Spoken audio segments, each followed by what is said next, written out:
अबे गण्या भाऊ, चांगला मटन भात जेवलास आणि भांडे गिंडे कोण घासेल बे? आता भांडे मीच घासू का बे? हा मग का तू नाही तर कोण घासल का? फक्त खावाला का भोसडीच्या मला खावाला खावाला म्हणतास बे? अशी किती मटन वाढले बे मला? 2 ठुसे?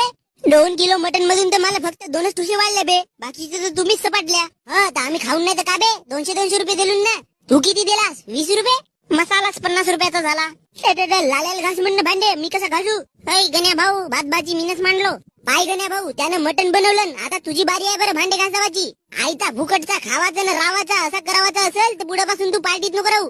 तर ठीक आहे, नाही राहत पुढेपासून मी पार्टीत.